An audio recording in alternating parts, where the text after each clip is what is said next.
you've already told me a little bit about how you've come together, and certainly one of the things that you've noticed wherever you happen to be in Faerun, and we can figure that out at some other time. Adventuring seems to have become a little bit of a cottage industry. There's the dragon issue that went on about a year and a half ago, and the giant issue that is going on. Like you know, people don't really know where that stands at this point. Timeline wise, we're as players, we're at the end of the Storm King's Thunder. As PCs, all you know that there for the last number of months or year, there's been this giant thing happening. So it seems like adventures are a bit of in higher demand these days. So you're roaming around trying to pick up some jobs here and there. Unfortunately, given call it racism, or I guess it would be racism because it's based on your race, maybe, or monsterism, you're finding it a little bit tough, and it's not that easy for you as a party to first of all just get a drink or food in an establishment, much less try to find where there's stuff going on. I'll challenge that just a little bit. Sure. Because being that as long as they're with me, being that I am noble-esque or whatever, I do tend to get accommodated, so I can always be like, they're with me. Yep. Yeah, and so it's not impossible, but at the same time, it's the elves and the dwarves seem to be getting the pick of the adventuring, maybe. And it's like half orcs running around, right? Like it's not untoward, but at the same time, maybe the humans and the elves are getting some of the gigs a little bit quicker than the half orcs are. I'd say they're polite to our face, witchy, but they're not giving us the good gigs. True. Then again, I did hear of this remarkable statue that's being built in Whitestone. You should maybe check that out. It's beautiful alabaster with this monstrous bear with some insignificant elf on his back. You mean a amazing elf who was rumored to kill a dragon, who also is known as the Lord of Nightstone? Well, I was going to say, he essentially, it's rumored that he wrote the Kama Sutra, like in Faerun. Oh my God. It's been told. No one knows for sure, but I think, But I really do want to check on the progress of that stupid statue. It better be almost done.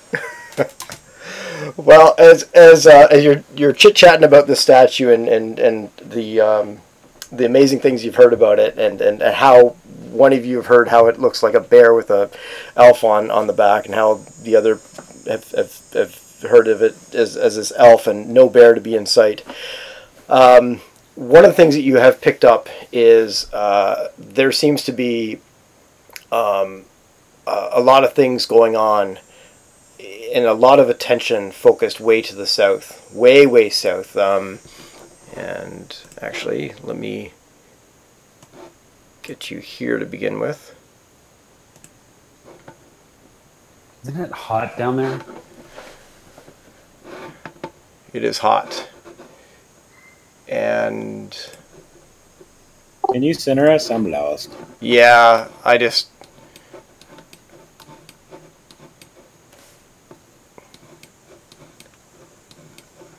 realized something on my side.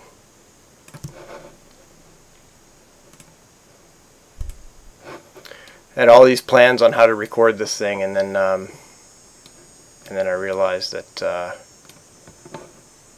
it's not working exactly the way I planned. But whatever. I'll keep going. I'm gonna just recenter again. Whoops. Hey, is this happening? Like, because I know nothing about this, but is this happening like way south? Is in like in the sort of like deserty areas? Not necessarily deserty areas, but you'll see on your map there, Am, I think it's pronounced, and it's even south of that. So we're talking south of Waterdeep, south of Baldur's Gate, and even further south of that to the forest of Tethyr. So Chult is not on this map. That's how far south it is. It's actually just a little bit south of the south part of this map, in the sea. Like the tropics? Yep. It's pretty hot. Is that going to mean more cold resistance or less cold resistance? I don't know. But as you poke around, you're finding that a lot of factions and groups, Lord Alliance, that type of thing, seem to be talking about this area. There seems to be something up about it, and in fact, you're hearing like multiple factions are focused in that area beyond the other things that they do in Faerun. And you've also heard that there's been a lot of immigration there, especially from neighboring lands. They're even more so than usual. Chult, you know or will hear of that it is a land of riches, mines and things like that, but it's also a great land of danger and unknown. The other thing you seem to pick up with all this is that, again, there seems to be a lot of activity going on there. So you can either travel from town to town in Faerun and continue to kind of deal with what you're dealing with and scrape for whatever you need to scrape. But two things seem to have going for you in Chult, even though it's a quite a ways away and it's going to be quite the trip.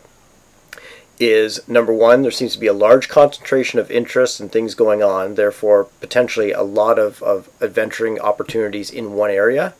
Number two, it is quite an exotic land of different species. You might blend in a little bit more. And the good news is that the various factions, some of them begrudgingly, are willing to put up money to send people there to take care of whatever needs to be taken care of. Not everybody's taking it up because it is quite a long ride away, and they figure that they can just get work close to home. But it's something that you as a party have come to consider given your challenges over late. Any type of go ahead. I imagine we're sitting around a table and like discussing kind of our general situation, and all this information's coming up, and Leilaxu is going to look towards Charles and say, Charles, you understand that this is very south, hot. I don't sweat, I pant. I don't really want to go. So I love your voice. I wish I could do a voice. My throat is quite sore today, unfortunately. So I would love to do a deep, gravelly bugbear voice. Oh, with your sore throat, go for it. Just sore throat, it could work.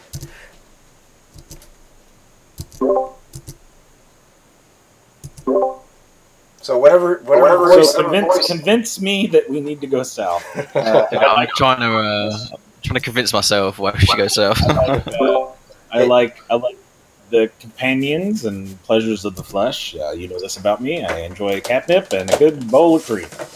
But I am concerned because I don't sweat, and this is in the south, and it's going to be hot. You look like the tropical guy. I mean, look, he kind of does. He's exotic, okay? Let's not be mean to it. So, how do you pronounce your name again, Paul? How do you say it? Leilaxu. Leilaxu. The T is silent because I have a problem saying T with my fanged mouth. My kitty.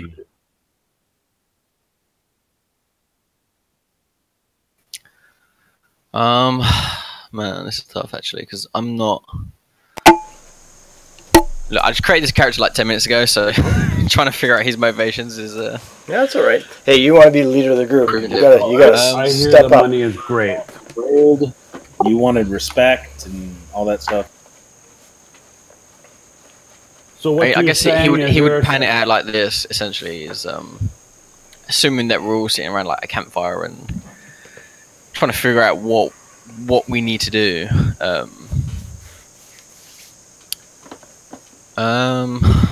You're probably in a small cave where, I'm essentially like, look, guys.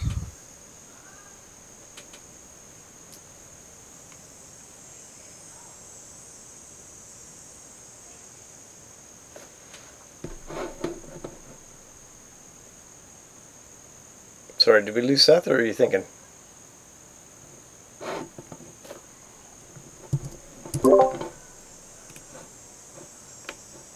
Can anybody hear me? Charles? Hello? I can hear you. Yeah, okay, I can hear you too. Which, you there? I'm just trying on some nuts. Oh, Seth is rebooting. I think Roll20 was being stupid again. Yeah, we lost you there for a bit. Off of Discord. So anyway, where was I? You're hanging around a campfire. I kind of imagine you're in like a small little cave where you as a bugbear and your fellow friends have scared out a bunch of vermin so that you could hang out there for the evening and have a campfire and such and talk about your options. Yes. Of course, gathering the guys, sitting around, kind of chatting. I'll be like, look, Leilexu, sorry, Rich, your name was it? Lothius? Lothius? Lothius, okay. So, Leilexu, Lothus, there's not enough. The scores are weak here. There's not enough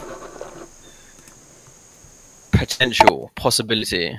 We need to go south. I've heard rumors from these the previous town we passed by, a couple of the adventurers. There was a lot of murmuring about work down south. Great money to be had, great riches, great potential for groups like us. We need to go south. We need to make a big score, put our names out there, to show these pathetic elves and dwarves and humies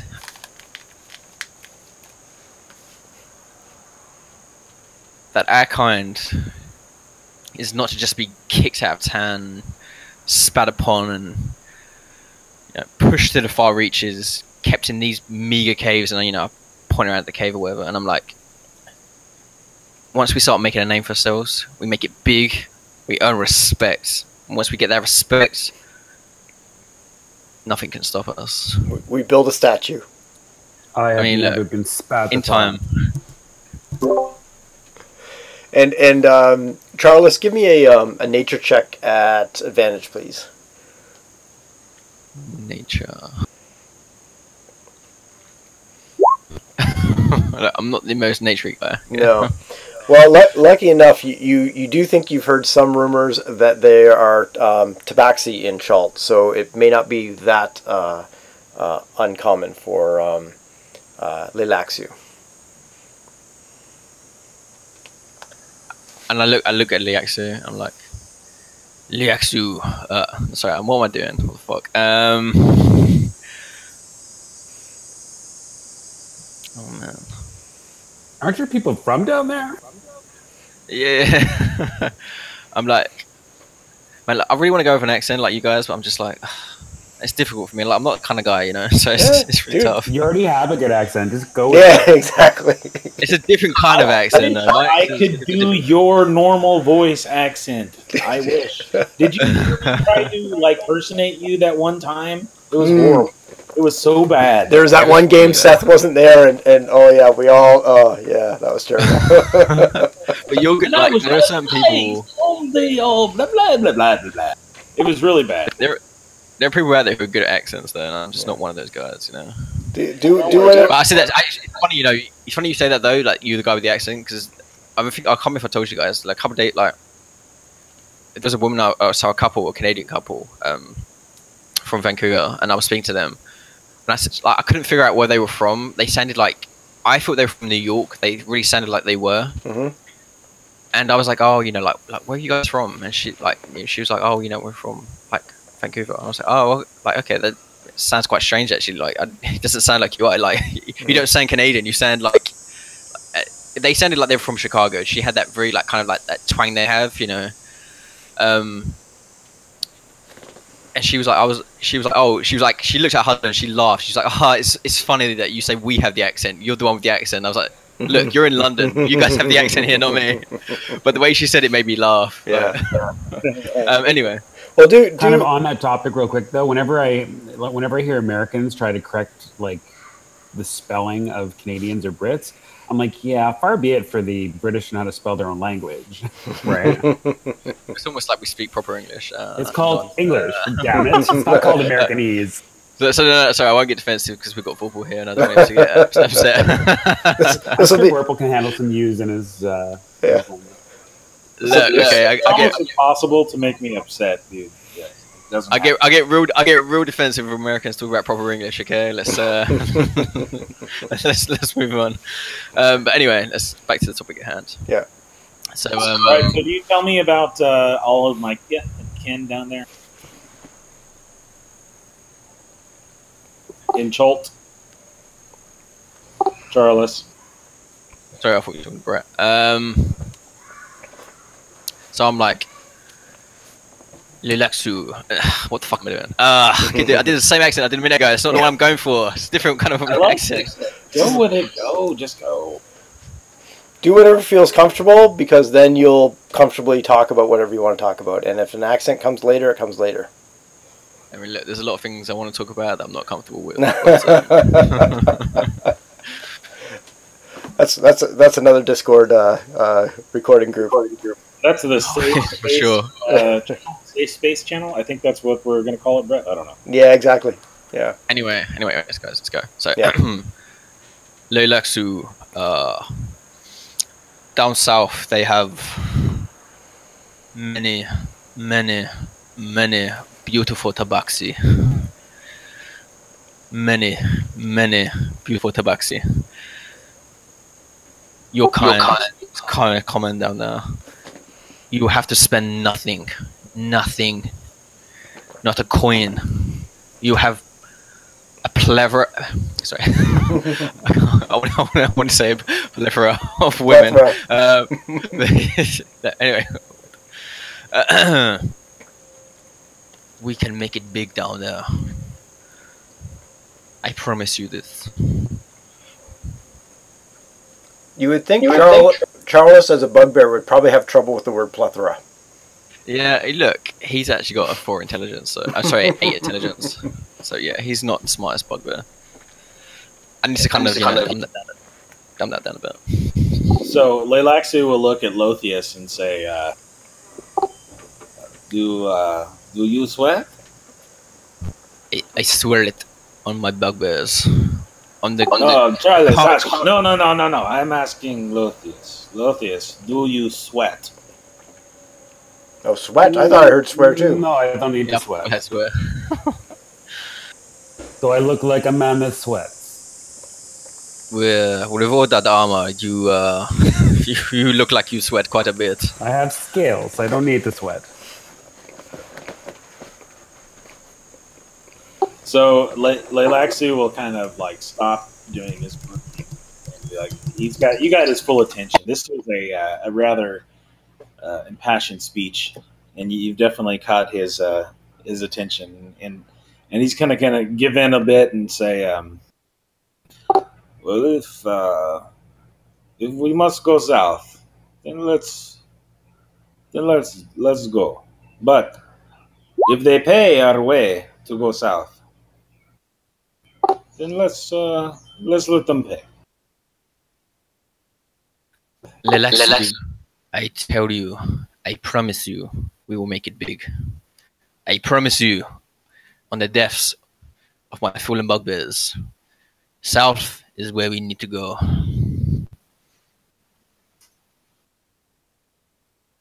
I start purring.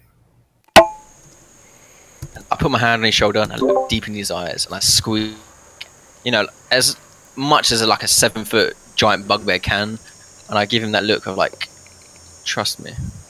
I'm like 5'2". Don't hurt me. I'll try not to. I'm sorry.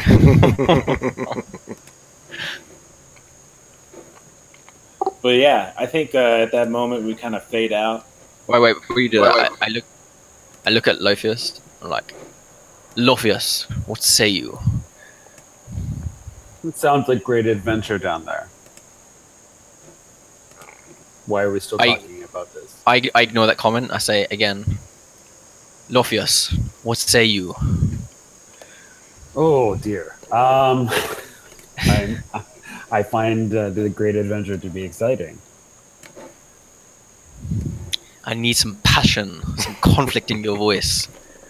I need to rouse your spirits. I put my arm on his shoulder. Lophius, what say you? Let's be off. Okay, that's good enough for me. And he breathes a flame of cold. A flame? What the flame? fuck? He breathes a beam of cold on the fire. And off we go. Cold flame. Cold flame. So, Oh my god, I love it. So as a party, you have decided that this seems to be your best option. I know although there might be some trepidation. Hey, there's some great tabaxi puss down south. Oh my god, that works on so many levels. Yeah. It's not even how. Oh gosh. There's, Did I just get quote of the game? Did I? Did you just which?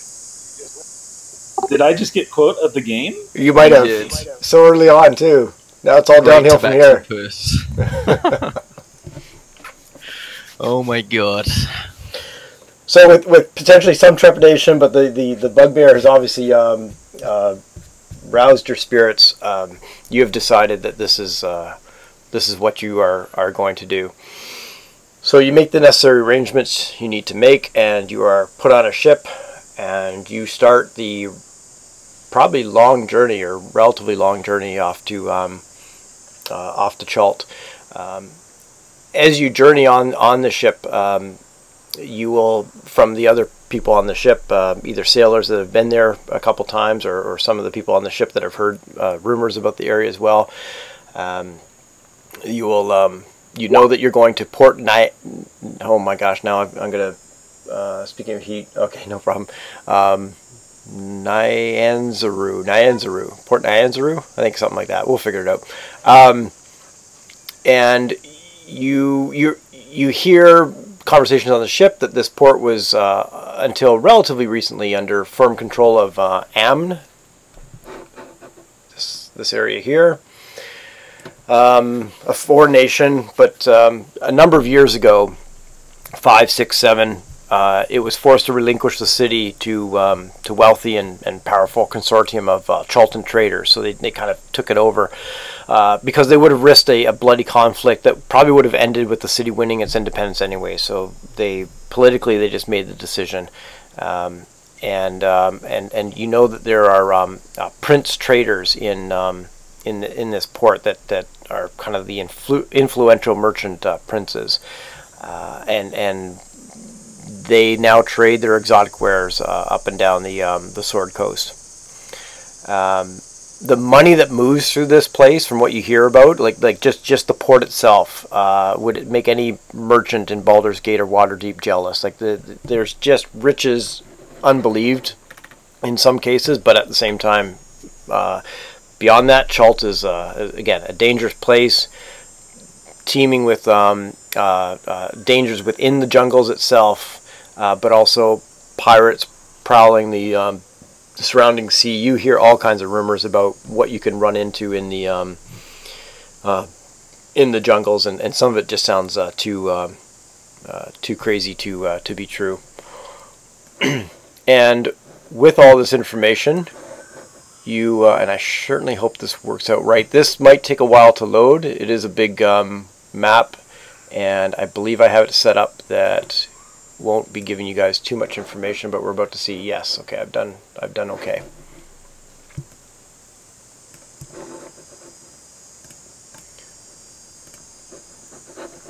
Wait, what's COS? Curse of Strahd. Ah. You guys were doing all these like Transylvanian accents and European sounding accents. I'm like, why aren't we doing like hang on to these accents for Curse of Strahd, man? We're practicing. Come on, you gotta give us some. Look, I'm new at this. Okay, give me some slack. I was trying for Russian. If it came out Transylvanian, I kind of screwed up. We'll see. We'll see how it stays. If it stays Russian, I think I went French for a minute. We'll see how. What happens. Yeah. Well, just Kevin. It's tough. It's tough when you hear someone else speaking in an accent, and then you're like, "Oh fuck, I forgot what my accent sounds like." You do. I literally did that like 2 minutes ago when you guys were speaking, and I was like, "Wait, what was the accent I just made up?" I couldn't remember. So that's what happened with Kevin Costner in that Robin Hood movie 20 years ago. 20 years ago. The trick is you have one phrase, and my phrase is "We'll be the rat." And once I say that, I get back into the accent. Kind of reminds me because I work with a lot of Polish people, and there's a word they use. It's essentially like a swear word. Yep. It's called a kulva. Mm-hmm. And it's like it's a word that they use on the kind of like the end of almost every single sentence. But it's What did you say? kulva. Is this Ukrainian? No, it's Polish. Essentially, it means like Same bitch thing. or It's whore or like something like that. Slut or yeah. Yeah. But essentially, they use Kurwa, they use it on kind of at the end of almost every sentence. They just use it from like sentence to sentence to sentence. And so I heard him say it a lot, and I was like, "What word are you saying?" And they told me what it was, but he said it's not like a direct comparison. It's weird for them to explain it because there's no real English translation. It's just kind of like a word. It's like a sentence ender for them almost. It's really like strange. But yeah, So it's some sort of weird funny. female derogatory sentence ending thing that their entire nation does. Yeah. kind of. Funny, Yeah. as soon as you said that, I'm like, I know that word. But it's like the way almost like a lot of people use fuck, like, you know, like, oh, fuck this guy, or, you know, this thing is so fucking stupid. It's kind of like that almost. They just throw it into words. There's like this weird, you know, kind of just like to show like almost like anger or displeasure. But you can use it for happy as well. It's really weird. Like you feel like, oh, like I don't know. I'm not going to explain it because I'm not Polish, but you know, you get the gist. So you'll have to work that into your character. That word. So Brett, this map's not loaded for me. It's like I've got the top part's loaded, and then the rest of it is black. Yeah, it's supposed to be that way. Oh, okay. I was like, did it load properly? Like, yeah, no. Then yes, it did load properly. Hey Brett, on Yes. the way down, I'm going to ask like everyone I can with my feline charms, just like how many Tabaxi females are down there? Like, what's the ratio that I can expect here? What am I looking for? What am I looking with? What am I working with here? Well, as you ask some people, they kind of look at you like you're a little weird as to why you'd want to know that, and then of course they start to put two and two together. But other people that that may have been there or heard more about it, and maybe are interested in similar things that you are interested in, will tell you, we're hearing at least 50-50, and there's probably certain pleasure houses that you can find that you'll have your choosing if you wish. I have never heard of such numbers. This is, I am happy. You make me smile.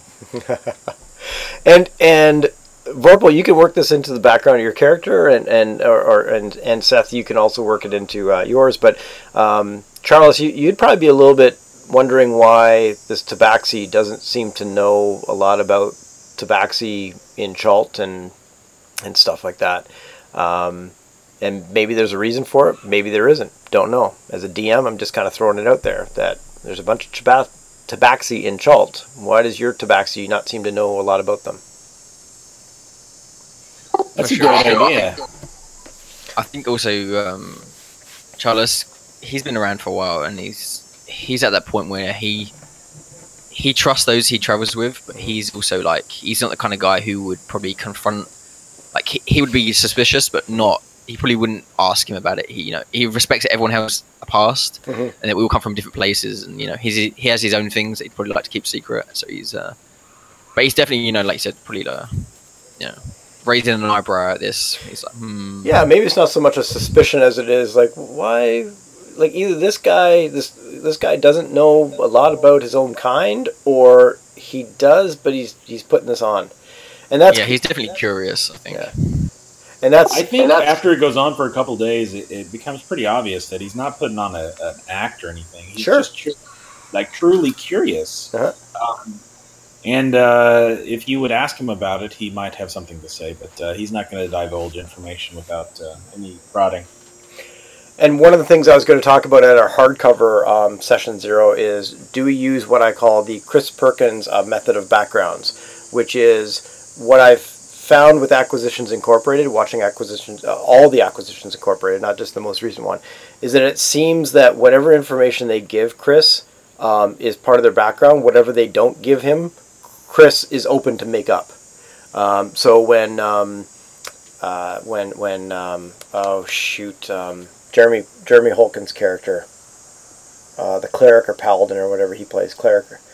Is paladin? No, cleric. Omen. Omen Drum. Yeah, when Omen keeps running into various family members and sisters and stuff like that, I don't believe Jeremy Holkins, provided that information, because he's certainly surprised. No, he didn't. From what I read, actually, he gave him a certain amount of, I think he said that he might have, had siblings or something like that. Yeah. And then Chris just literally was like, okay, so you have 2 sisters, and he completely just made it up himself and went with it. Yeah. Which is fucking awesome, to be honest with you. I like that. Yeah. So we'll talk a bit more about that in our hardcover session 0 when Dethic is here. But if you guys are okay with that, then it gives me a little bit more flexibility and freedom, rather than saying, well, I've got a great idea, but now I've got to go and talk. And do you have a father? Do you have 2 brothers? Do you have a cousin? Because this way, it's just like, hey, you got a brother, and here's what's going on. He got thrown off. I really want you to just go with the flow, bro. Roll with it. Great idea. I love it. I love everything that was just said. Awesome. Good stuff. Witchy, what about you? Is Witchy there? Yeah, I keep on hitting my keyboard, push to talk, forgetting I'm on my phone. So I'm easy. You know me, I'm always easy at this shit. I've heard that. Anything else going on the ship as you're on this long journey towards Chult? Yes. Chult does not like being on ships. He is sitting in the center of the ship. He is just he is not looking good. He's not a boat person. But he's doing his best to keep it together. But if anyone comes over to him, he's cheated. He's a dog that's been locked up inside all day. And then you let it outside, and it's like, hey, it's time to go back inside now. The dog is like, fuck, no. I'm just going to sit here, and if you touch me, I'll growl at you and tell you to get away from me. Gotcha. And is it more on the line of a fear of ships in terms of this thing could go down in the water at any time, or is it... He hates the ocean. Okay. He hates the sea and the ocean. He can't swim, Or maybe he can, I don't know if he can, maybe he can swim, I don't know, but it's one of those things I personally have this fear. I don't know about you guys, but I have a fear of the ocean, just a fucking deep, massive, vast ocean. The thought of just being in this, the thought of just being in the water with no ship, no land, just in the ocean, just scares the hell out of me. Me too, especially if I'm swimming in it. Yeah, fuck that. So I think he's too bad you live on an island nation there. I'm sorry, bro. Look, it's okay. If I leave, I'm not. I'll go by plane. And your PC is going to a peninsula that, as of one edition ago, was a island because of the spell plague.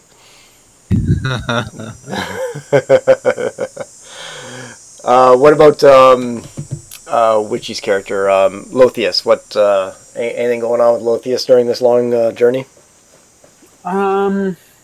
Drinking. Yeah. I think that's about it. He's taking advantage of the downtime. Well, you certainly find a handful of soldiers that, again, it's not like that you guys are being these guys have seen everything all over the place. So you certainly find a handful of soldiers that will enjoy drinking with you in their off time because, hey, sailors. Because, hey, sailors. As well as other people on the boat taking passage to Chult. And Laxu. Yes. Anything particular going on during this journey? No, he's just he'll do his survey of everyone and what they think of the ratio down south for grief tonight, and then that's it. Well, after a number of days, or maybe even weeks, I haven't done the math, but Charles will be happy to know that the land has been sighted and that they are near Chult, and specifically Port Nyanzaru that they're heading towards. What you see of Chult as you head in is there are islands off of Chult, as you can see here off to the left, our left.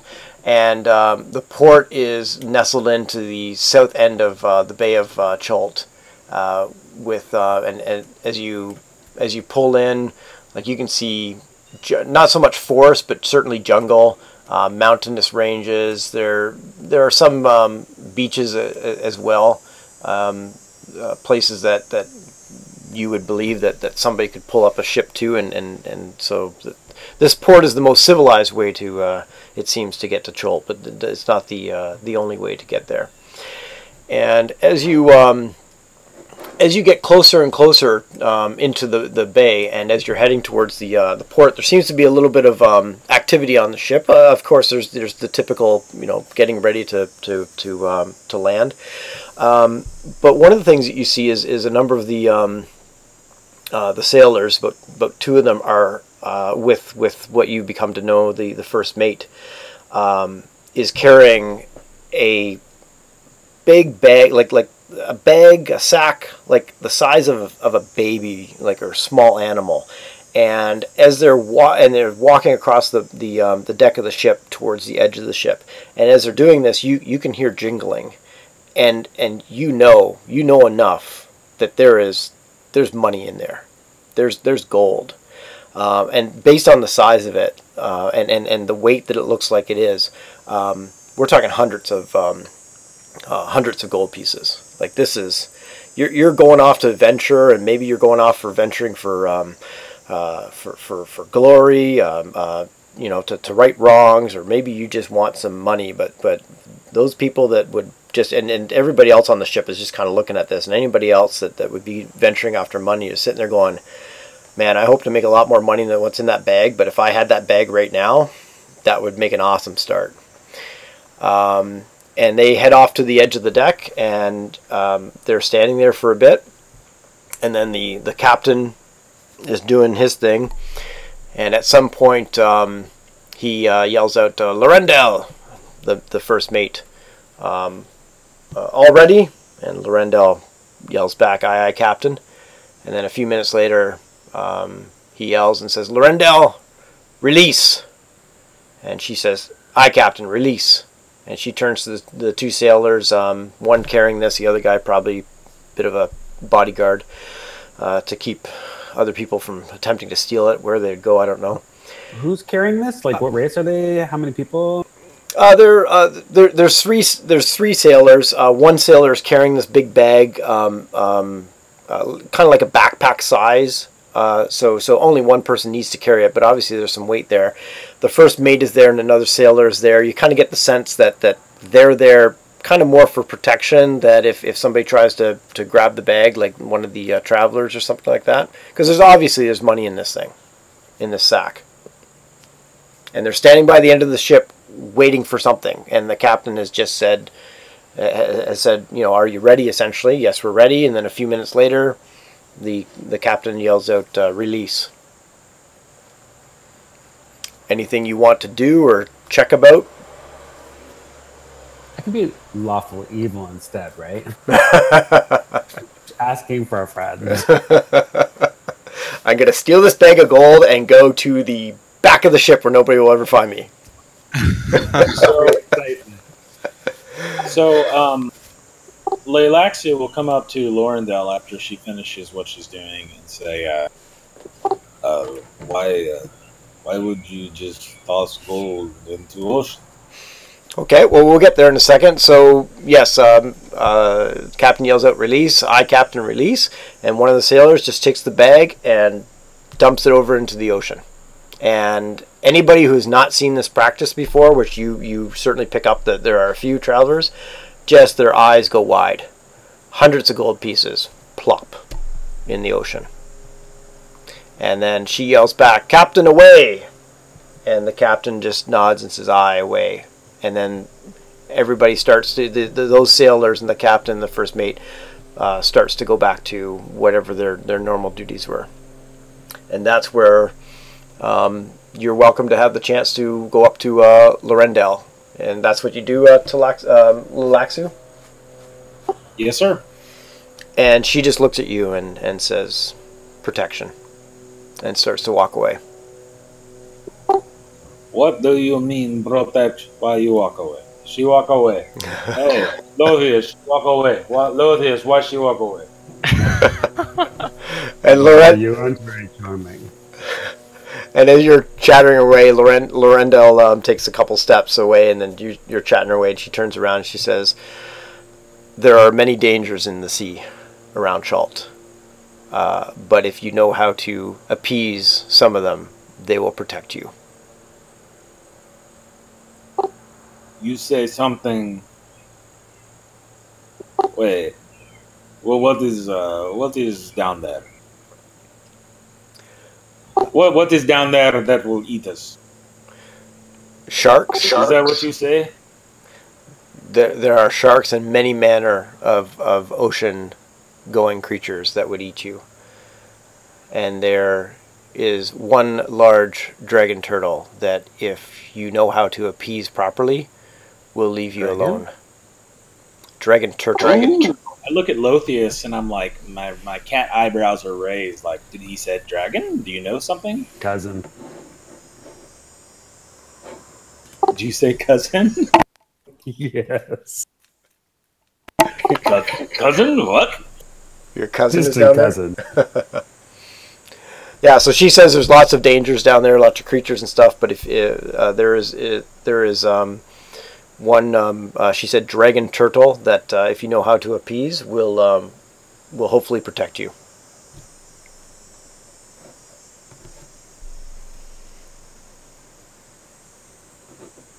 And she starts to walk away again. She obviously has work to do.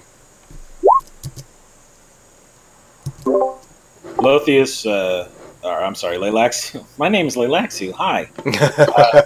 Leilaxu will turn to Lothius and say, I am glad your cousin is appeased and does not want to eat us.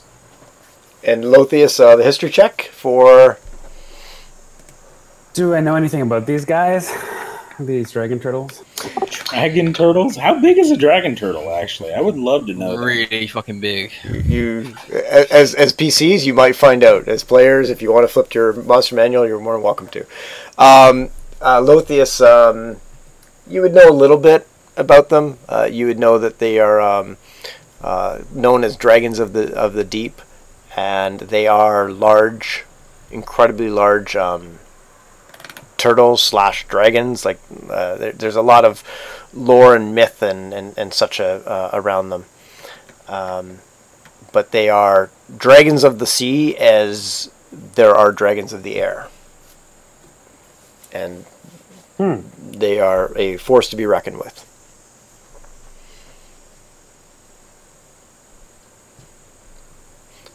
But that's about probably all that you would know from that roll. And the ship continues on. Is there anything else to be tackled with? Nothing untoward happens after that. That was the only interesting thing. Well, not the only interesting thing, but that's the only standout thing that holy mackerel! What the heck was that? I'm not used to people chucking gold off of ships.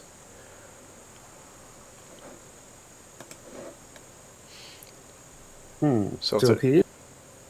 Sorry, say it again. To appease? That's what she. That's what Lorendal indicated.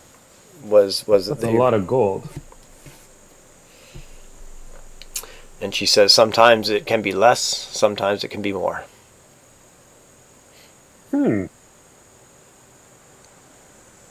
It's tough to negotiate with a dragon turtle. He seems intrigued.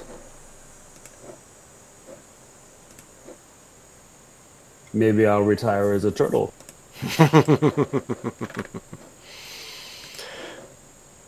And the ship continues on and gets closer to the port.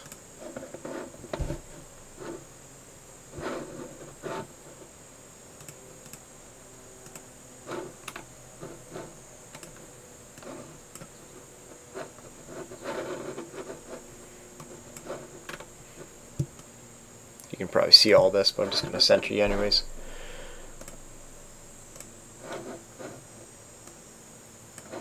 And as you, sorry, I'm just closing some windows here to see as much as I can see. There we go. There we go. Town. What's that? I said it's a very cool looking town. It is. So as your ship approaches, one thing you'll notice, you'll see this on your map. It looks like a chain, and in fact that chain is not there. But you do notice on this building over here and this building over here that there is a chain that goes out of those buildings and down into the water. So there's obviously some sort of chain there, but it has been lowered, or is lowered into the water there. And I thought I had, okay, here we go. I just want to give you a little bit of description as you head in. So as the ship heads in, this building off to your south here is a fort of some sort. That's pretty obvious, and the building over here is a lighthouse. And as you come into what's known as the harbor ward, and you head for docking, you see a large statue in the harbor here. And as you ask around, somebody who seems to know says that it represents an ancient Chultan king, full regalia. It's got a loincloth of leopard skin, a headdress of feathers, shells, Tyrannosaurus teeth, so T-Rex teeth, and draped in a cape of like fur and monkey tails. And it has like a traditional oval shield that you will become familiar with as you roam around Chult, and you hear somebody refer to it as the Great King. But the interesting thing about the statue is that it doesn't look as old as the city. It looks relatively new.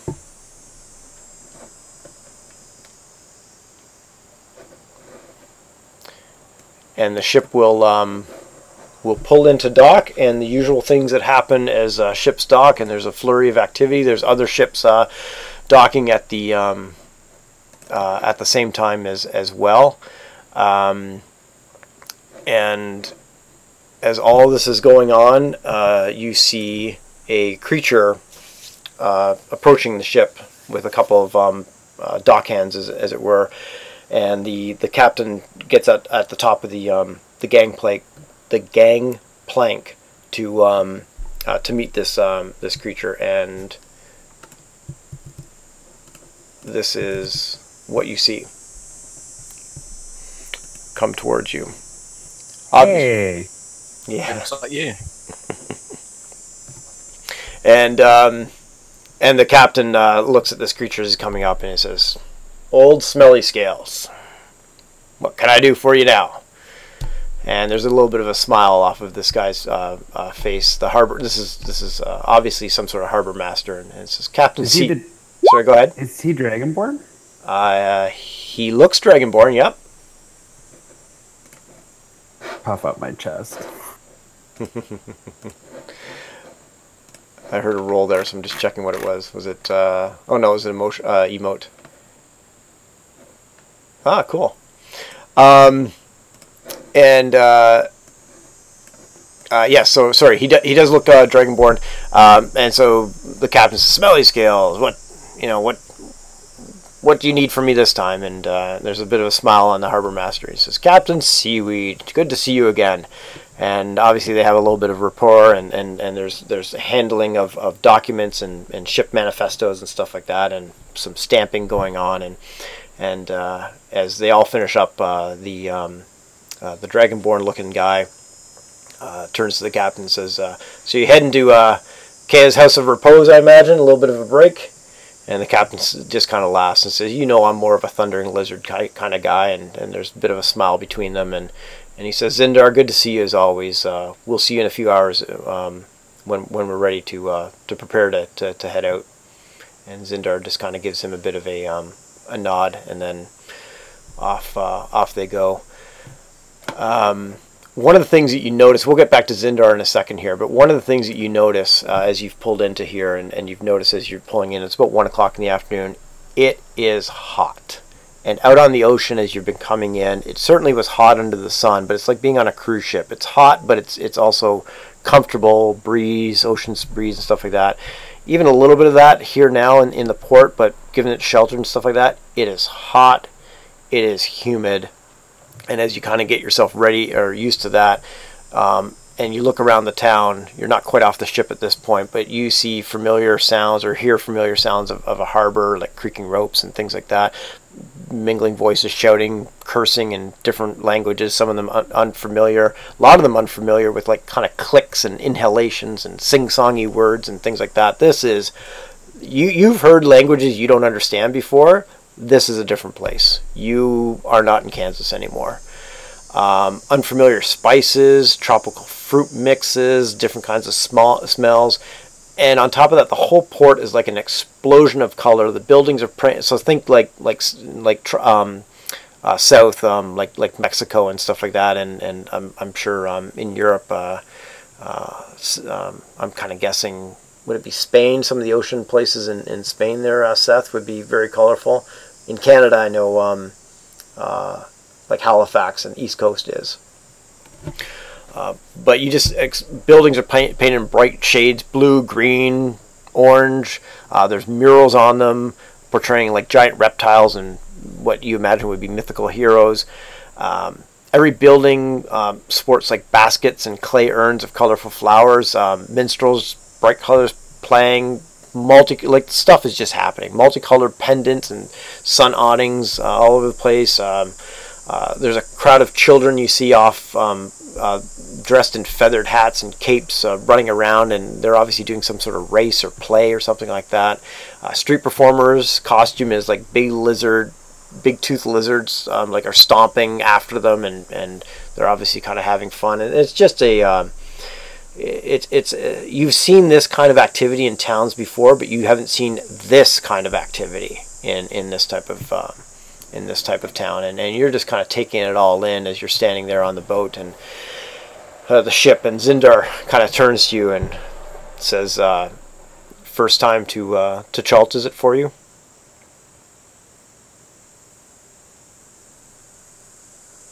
Who is he looking at? You guys in general. Actually, you'd probably be looking at Lothius maybe the most, but you guys in general. And he doesn't take any the nature of your party, your races and stuff like that. There's no reaction to that. This is the harbor master guy looking at it? Yeah. I'm looking at him too. Yeah, and he says, "First time to Chult." He notices you kind of staring, gawking around. Nods. And again, he's looking all kind of self-important and whatever, and he nods and he's like, "Yes." And he says, "May I hazard a guess? Adventurers?" Of sorts. He just kind of nods. And he says, and you kind of feel that he has a general sense of interest and maybe even concern. And he just nods and he says, and he kind of gets a little serious. And he just says, just be careful. I've seen a number of people head off in this land for riches. And maybe they have found them. But I don't know very many who have come and brought those riches out from the jungles. He makes an effort to not look scared. And he nods to you and says, I must be on to my duties, and he heads down the gangplank back to the dock. Other ships are unloading and stuff like that, and he's obviously got a job to do. And I imagine you guys get yourself off the ship with everybody else. Yep. And Leilaxi brings out his list. It's a piece of parchment with some 1 through 5 labeled on it, and each line consists of a different tavern. And he points at the top of the list and he says, "Shall we go here first? I heard good things. And party? There's Lothius just like shrugs and he seems Yeah, I fine think with it. Charles is like, he's not used to being inside like a kind of like a human settlement, I suppose, or like, I wouldn't say human settlement, like, you know, anything with humanoids in it. Is like a civilized settlement. Yeah, that's a way of saying it. Yeah. So I think he's just like, you know, kind of like hood up. He's just kind of like a little bit cautious, maybe on edge. Yeah, I see Charles kind of as like the barbarians of Faerun, that some of them splintered off and decided to stay put and become more civilized, whereas the barbarians of today in Faerun, you know, that's not the right way. So now you've got civilized humans and you have uncivilized humans, the barbarians. So Charles is kind of caught between the uncivilized bugbears that he used to hang out with, but the civilized nature of this kind of life that he might be heading towards. Yeah, exactly. Yeah, I think that's definitely the case. But he would definitely, you know, look at Alexia and be like, probably just agreeing. You're like, yeah, you know, it's just. I think he's in like a position where he's like he feels like, you know, if someone sees him, he's still got that thought in his mind where, like, you know, if they're like human guards, wherever they see him, they would probably want to poke him with sticks or something like that. Because seeing a bugbear is usually like kill on sight for a lot of places in Faerun. So for him, it's like, you know, this could be bad. Yeah.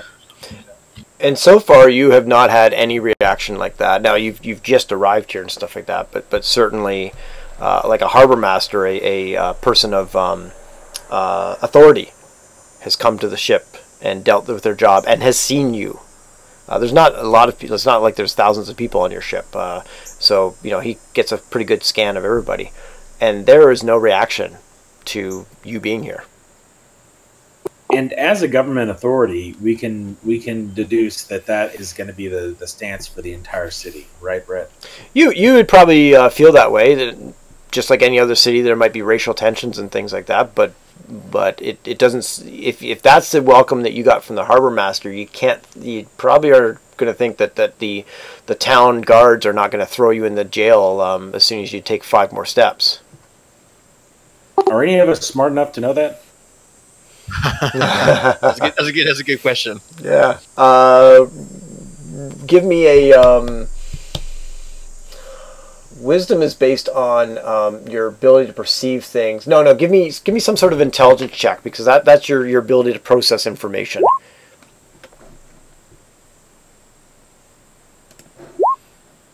Oh, way to start off. There it is, our first critical fail. Seth ends Storm King Thunder with a crit and starts Tomb of Annihilation with a crit. Perfect. I can only go up from here, you know. He sprains his brain. You can only go up from here, or you could roll another critical fail. So Lothius and Lilaxu, you process this information, and you see people milling about and different races and stuff like that, and you're kind of getting the feeling that certainly compared to what you've dealt with in the past in kind of regular Faerun, there seems to be more of a lax atmosphere of different races. Like Lilaxu, you see some Tabaxi running around. You know, you see might be the first I've ever seen, Brett. Mm-hmm. And I've also seen Dragonborn, which has me excited. Yeah. And so after Charles farts and falls down, I'm going to help him up, and I'm going to smile at him and say, you know, Charles, everything's okay. This place, it's special. That was a government official. He didn't even balk at you being a bugbear, and now we pretty much have free reign of the city. I mean, don't worry about it. Everything's good. Right, Lothius? And I'll look at Lothius. It seems so. And Charles does that thing where he nods his head. He doesn't really, like, you see his eyes are kind of like he's like listening to you, and the wheels are turning, but it's like he doesn't quite understand. But you know, he's getting there. All right. So Brett, what was the number one selection of my best whatever's ends? I guess maybe N/. bar. Yeah. What was at the top of the list there that I pointed at? Sure. And Charles, were you going to say something? No. Okay. I thought, or Richie, was it you? I thought I heard somebody else about to say something. No. Lothius? Okay. Yeah, you've heard on the ship, and you recognize the names that Zindar and the captain just bantied back and forth. He said, "Are you heading to Kaya's House of Repose?" And the captain just kind of laughed and said, "I'm more of a Thundering Lizard type kind of guy." So you've got a few choices. You know that if you head towards Kaya's House of Repose, it's kind of a little bit more upscale, and kind of shuts down at night, and that's the place where you go if you want some sleep. Well, the other side of the fence is Thundering Lizard. If you want a good time, you want some, you're not too worried about what time you need to go to bed and other people keeping you awake, then Thundering Lizard. If you want to rave, Thundering Lizard. If you want the Opera House, Kaya's House of Repose. So I would say Kaya's House of Repose for our just base of operations, guys. And then I would say we venture off to the fun bar for our evening out for this evening. But we return to our nice rooms. Yeah, if it has nice rooms, I'm going to vote for nice rooms. For sleep. I mean, we've been on a boat for a long time, you know, so I think it would be nice to have some good rooms. Doggy. Okay, and as you get off the ship and head in that direction, and I'll give you a little bit of a tour around in a few moments. But as you get off the ship and I'm just finding those places. There we are. Nope, wrong spot. Sorry. 1 second while your DM has a mental breakdown. There we go.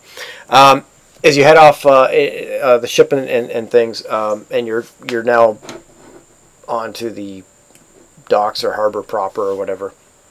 All of a sudden in the dock area,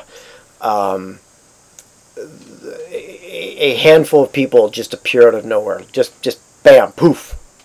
There they are, about 50 plus feet away from you. One of them is, you can't tell really whether it's a man or a woman.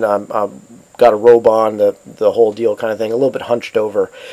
And obviously there's a little bit, people have seen magic before, but hey, when somebody just kind of appears out of nowhere, that's always a little bit startling.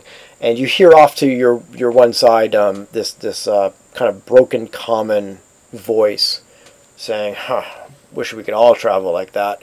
And as you turn to your side, there is a lizard man, quite frankly, passing by you, making this kind of comment in general, and sees you guys kind of gawking at this, and just kind of gives you a nod and says, "Good luck in the jungle," and heads off in the one way. And this party of people that appeared out of nowhere have a little bit of a quick chit chat, and then the hooded person heads off in this direction, and then the other members of the party seem to be heading off down through here, like they're heading along the harbor, and then things just kind of go back to normal from there. Is your plan to ask around and find out where these places are and things like that? I imagine get a little bit of a lay of the land. Yeah, we could ask for directions, or pay some youngster to take us, or whatever. Well, what would you like to do? Look, I'm not getting into the habit of paying boys for little things. Okay, so let's let's use our street smarts. We got one savvy tabaxi. Let's put them to work. Okay. As we're walking through the streets, I'm using thieves' cant to signal that we'll pay for information. We'll pay for information. We'll pay for information. Okay. And you start walking along the harbor, and I guess there's a big wall there. I have no idea how you get over there, but you got over there anyways. And it doesn't take you very long. It's not right away, but Lilaxu, you see somebody kind of well, not kind of, you see somebody make a gesture that you're talking the same sign language. And I'll tell my buddies that hey, we just got a nibble, and then I'll nod in the direction of the fella that gestured, and I'm going to go over and I'm going to strike up a conversation. Okay. And he kind of nods you over into this alleyway, not right into the back of the alleyway, but just kind of standing in between the two buildings there. He says, yes, I understand we speak the same language. What, is there some sort of help or aid that I could provide for you? Well, that depends, because we must see how useful you can be. And then I flip him a silver, and I say,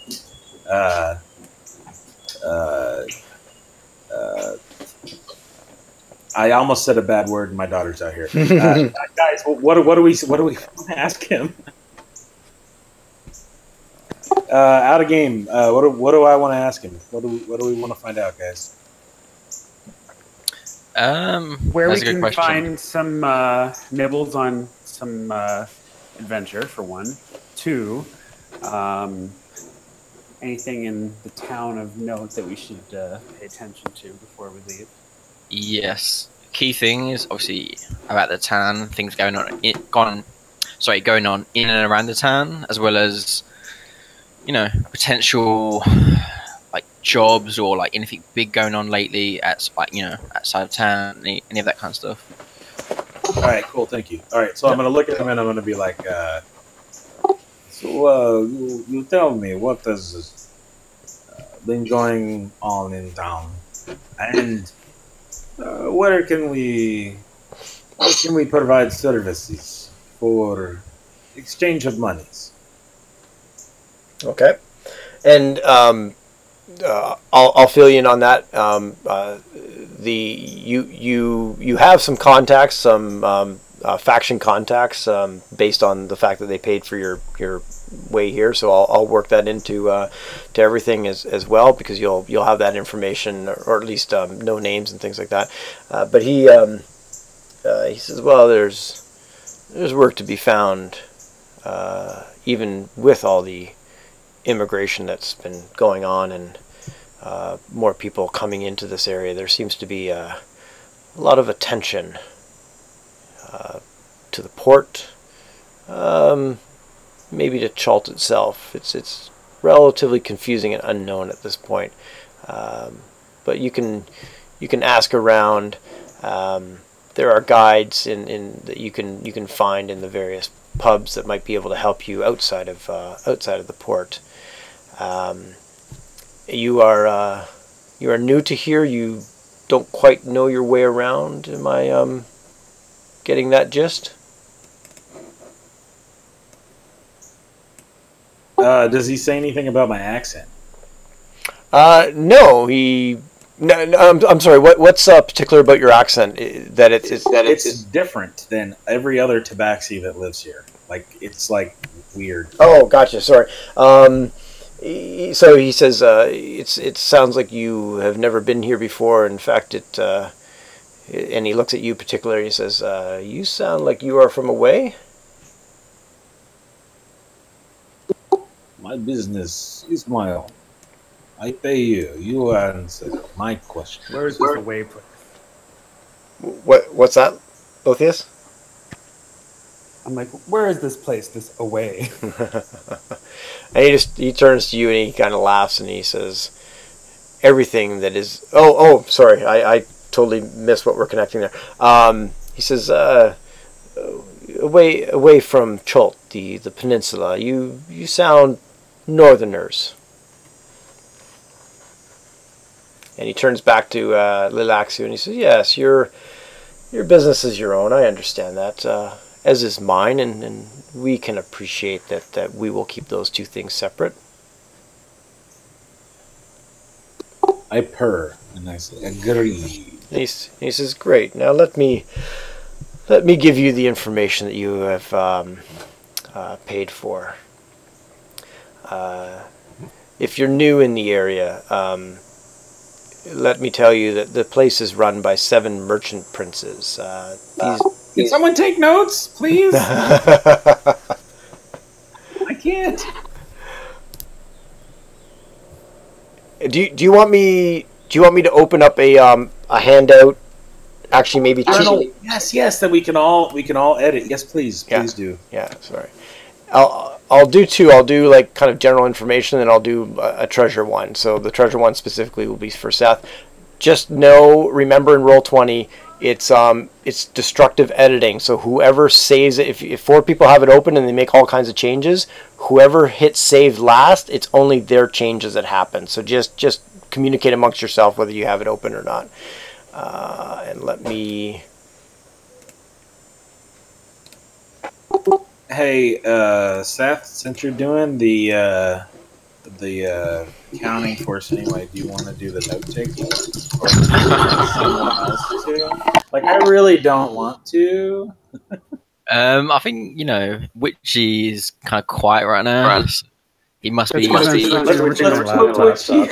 Let's poke Witchy. Witchy, will you take notes for us so we don't forget what we're doing? Please. I can't for a few minutes, not until I get my laptop all turned on. Oh my goodness, am I gonna have to take notes? I don't want to take notes. Guys, don't make me take notes. Look, I've got a really good memory, so it's I'll tell you what, how about this, Brett? If we forget something stupid, will you just add it to our notes? Yes, or I'll throw it in chat like I've done before. Or the other thing we did before with Storm Kings is I will say, you may remember blah blah blah, or this was Right, this is said to you. Yeah, but I did create a party note and a party treasure thing in there. You can have it open like non-edited. You can have it open, and as somebody saves information, you will see that information updated right away. It's only if multiple people have it open for editing. Whoever hits save last, it's only your stuff that's going to get saved, and you're going to blow away everybody else's stuff. So as long as only one person has it open for editing, you're good, regardless of how many people have it open for viewing. Yeah, that makes perfect sense. It's just that I take notes on calls all day long for my work stuff, and I don't want to right now. Gotcha.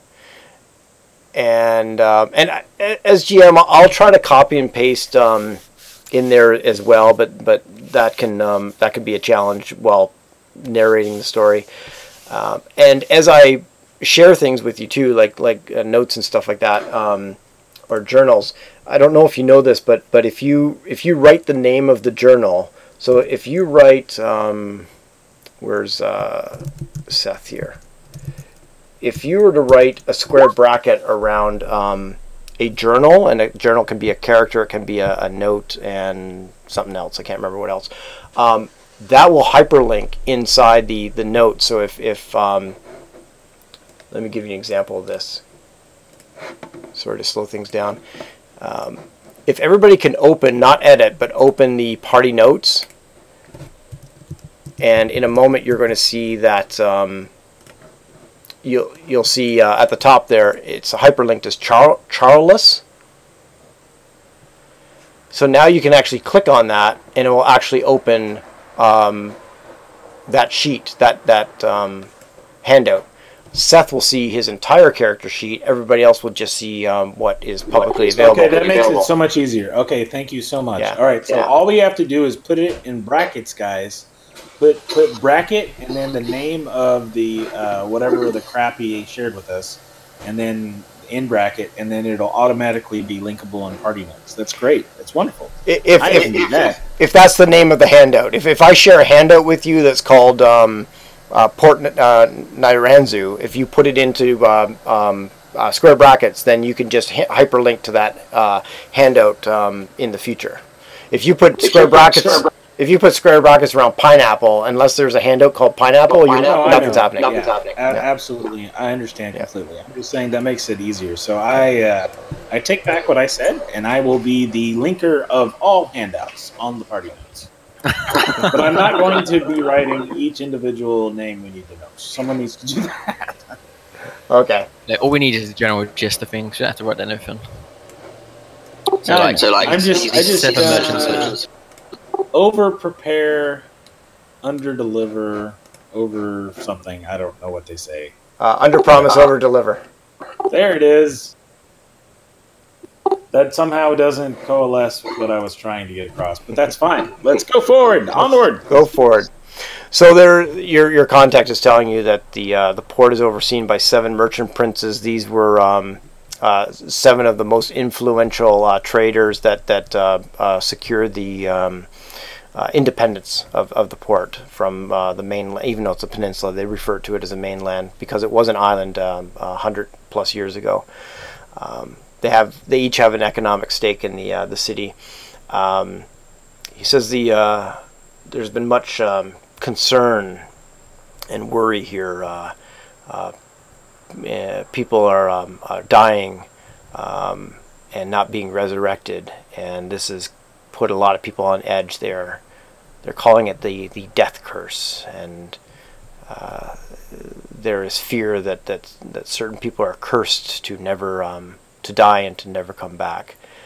That's where a lot of the events these days are focused on, and the various factions have certainly taken an interest to the city and set up shop, and I know through my contacts that they that they are monitoring what's going on. He also says, I know that they have a particular interest these days.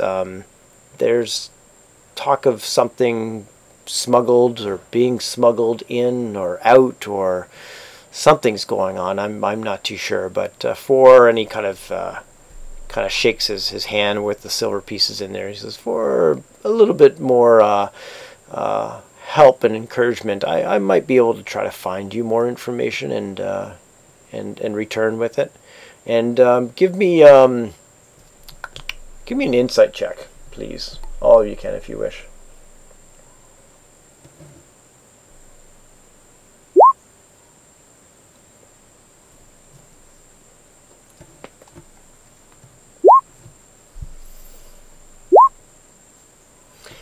Charles, you're am I pronouncing that right? Because I said I'm going to butcher your guys' names. Yes. That's pronounced right. Okay, that's my Canadian accent pronouncing it. Charles, you knowing what you know and why you guys came here, especially as the main kind of group guy, you know that you feel that a lot of this information that he's trying to get more money for is stuff that you could probably try to find out first through your contacts with the factions that you've been brought here for. So but that's what just Lalaxu and Lothius aren't kind of making that connection individually. So as you're having this public conversation with this guy, that's what's going through your mind, Charles. Whereabouts are we standing exactly? Like, are we in like the middle of the street, or like an alleyway, or You're kind of in between two buildings over here. So you're not. You're like 5 or 10 feet away from the street itself and the hustle and the bustle and stuff like that. Okay, so Charles, he kind of just like, he kind of grunts a little bit when he like kind of realizes that this guy is maybe, kind of trying to squeeze some more coin out of us than, it's not really worth the information he's given us. It's not so much him trying to, well, he's certainly trying to get paid for his services. It's more of you recognize that what he's talking about in the smuggling type of thing seems to line up with what you heard about the factions brought you here. So you'd be doing double duty to pay this guy to come back to you in a couple days. Information elsewhere, essentially. Yeah, but he knows nothing of you guys. Yeah, for sure.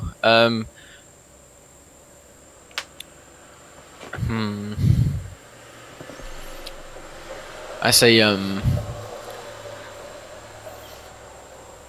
I say to the rest of the guys, I'm like, this guy, he knows nothing. He only told us what we would told anyway.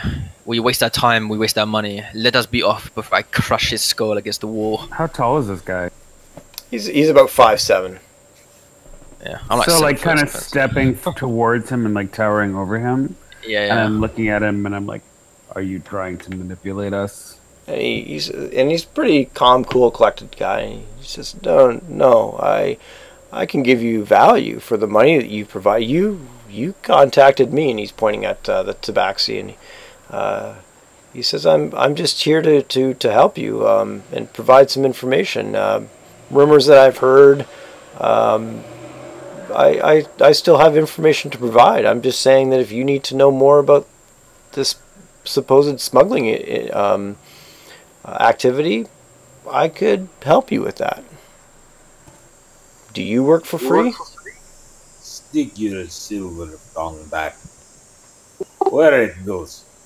Let us be off.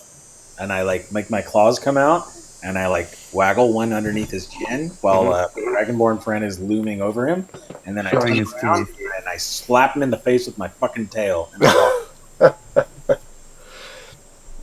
And he kind of hisses after you with that, and says,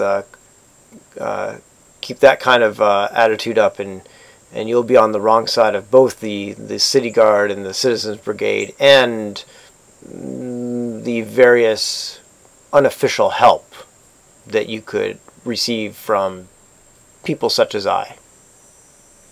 And I flash back and thieves can't. You're full of shit. Fuck off. Lothia shows his teeth, and he says, "Man with no tongue has a hard time speaking." And he, as he's leaving the alleyway and heading out, he flashes back to you, Laxu, something that is not in Thieves' Camp and is universally translated everywhere. That's fine. Note the intimidation roll. Yes, a crit. And you're telling him, so you're intimidating him to not speak too much because you'll take out his tongue. Basically, not to cross us. Mm-hmm. Okay, and he just kind of Shits his pants and just walks off. But you're pretty confident that you've set the message that, look, if you have a little chat about our little chat, it'll be the last chat you have. Or if he does, I suspect it'll be like, "Holy shit, you guys better stay away from this guy. He's gonna fucking eat you." There's this tiny cat dude with a weird accent, and he's got these giant friends that are very scary. I imagine that's how the conversation would go. Well, after that conversation, you know that you're looking for a few contacts with different factions, and you know their general location. So let me just give you a little bit of a tour of what you would know or what you would find out as you kind of ask around that anybody could tell you, whether you throw coin at them or not. The area that you are coming from is known as the Harbor Ward. Typical kind of harbor. You know, it's not rough and tumble, but at the same time, it's not your most comfortable place to be hanging out with or hanging out in.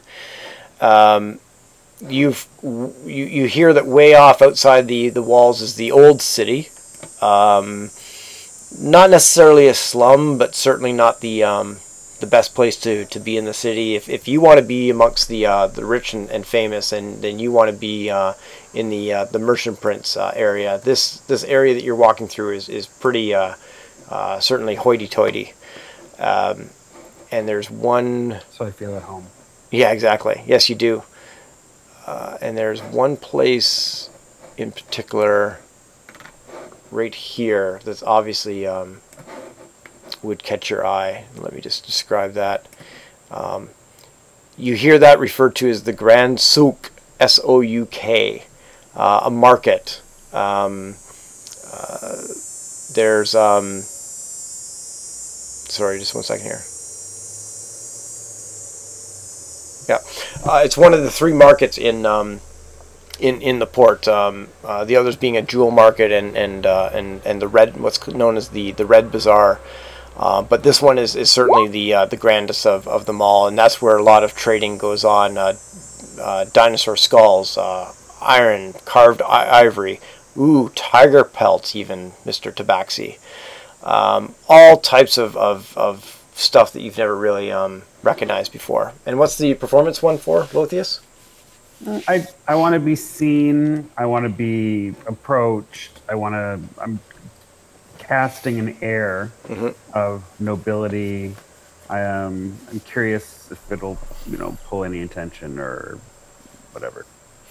Yeah, certainly. As you're walking through the merchant's ward, which is again one of the more hidey-tidy thing. This is you're told that up on this hill is the merchant's villa, up over here. You are approached not only by street vendors plying their wares, but you certainly get nods from other, maybe not necessarily nobles, but certainly well-to-do people. They're recognizing you and doffing their hat or whatever it may be. Do you want to try to get the attention of anyone necessarily, or? Well, he's kind of looking around. He wants to see if he can find someone who looks like they might have not a task for him because he doesn't work for people, but who might know of, ventures that are worthy of his station, worthy of his time. Mm-hmm. Sorry, looking for adventures that are worthy of his station and time? Yeah, well, I said ventures. The same. Oh, ventures. Yeah, sorry. Well, you can certainly pull one of these people aside and explain whatever you want to explain about why you're here. Yeah, I'd be like, who do I talk to around here if I want to speak to someone about, I guess, great adventure befitting my, I don't know, I don't want to say my station, but my time. Yeah, a great adventure befitting someone of your and my stature, as you kind of line yourself up with this person that you're speaking with. So you've these other people have been wasting my time. Well, you've attracted the attention of a certainly a well-to-do woman who looks like she kind of knows her business. Maybe she was an adventurer in the past. You're not too sure, but this is not somebody in a prim dress with an umbrella. And she says, well, there's many ways to get adventure in this area, and it seems to only be increasing these days. You could probably start with some of the factions in the area. That may be of an idea. You could visit some of the local pubs and eating establishments, because a lot of the guides will post their information there, whether it is of your stature or not. Depends on what goals are you after. Fame, fortune, save the world, or just for the thrill, she says. Perhaps some of all. She says, I would first start in the I believe it's called the market ward. Sorry, guys. I would start in the market ward, and she points your way down to the south here. If you want a particular type of adventure, you can head to Malar's Throat, but I think that you would only just dirty your cloak there. You may find certain people of notoriety, shall we say, in to the far south, in Tiriki's anchorage, but it is the not unmanned. What's the word I'm looking for? Oh shoot! Regulations. When you got like regulation, like you've got a harbor master in the harbor ward. When you don't have it is an unregulated anchorage, and there may be some people of interest there. It quite frankly depends on what you look for, but if for somebody of your stature who people are willing to pay coin for your obvious value, I would suggest maybe the Market Ward, which is the direction that you were headed for the pub anyways.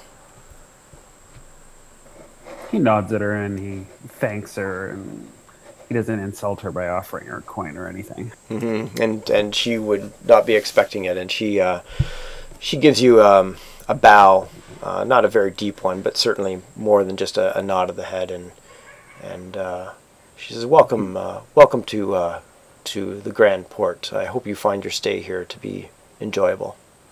I'm sure I shall.